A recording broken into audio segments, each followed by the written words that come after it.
আসসালামু আলাইকুম। আজ আপনাদের সাথে শেয়ার করব দারুণ মজার শাপলা দিয়ে চিংড়ি মাছ দিয়ে।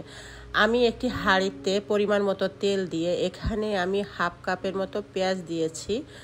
আর আমি এক আঁটে শাপলা ভালো করে বেছে ধুয়ে নিয়েছি।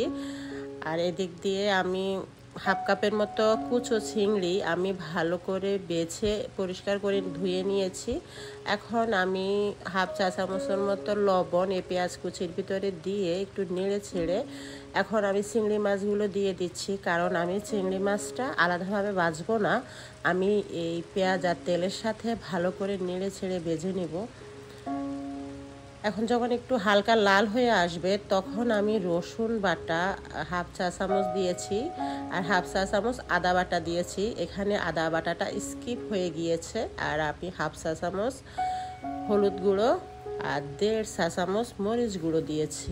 দিয়ে আমি ভালো করে নেড়ে ছেড়ে নিচ্ছি।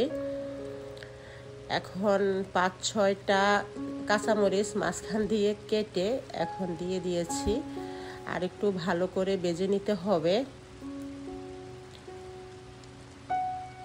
একদম হলুদ মরিচ মশলার গন্ধটা যেন চলে যায়, এই জন্য ভালো করে ভেজে নিতে হবে। ভালো করে ভাজা হলে আমি সামান্য পরিমাণ পানি দিয়ে এখন ভালোভাবে কষিয়ে নিব মশলাটা, চিংড়ি মাছটা ভালোভাবে কষিয়ে নিব। এখন আমি একটা ঢাকনা দিয়ে দিচ্ছি।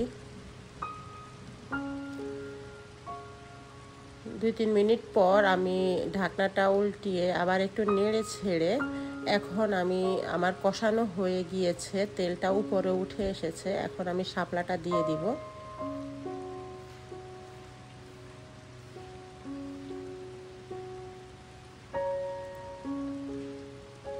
শাপলা হইতে বেশি একটা টাইম লাগে না, তো আমি শাপলাটা দিয়ে দিচ্ছি। ভালো করে একটু নেড়ে ছেড়ে এখানে আমি একটু সামান্য পরিমাণ পানি দিয়ে দিয়েছি একসাথে। শাপলার ভিতরে বেশি পানি লাগে না, দেখা যায় শাপলা থেকেও পানি বের হয়। তো আমি এই পানি দিয়ে শাপলাটা রান্না করে ফেলবো। শাপলা খুব সহজেই হয়ে যায়, 5 মিনিটও টাইম লাগে না। এই যে আমি একটু ঝোল ঝোল রাখবো, কারণ আমার শাপলা দিয়ে চিংড়ি মাছ দিয়ে ঝোলের তরকারিটা আমার অনেক বেশি ভালো লাগে। আপনারা চাইলে এখানে শাপলাটা আর একটু ঝোল শুকিয়ে রাখতে পারেন। তো আমার শাপলা রান্না অলরেডি ডান। ভিডিওটি কেমন লাগছে আশা করি জানাবেন। আসসালামু আলাইকুম।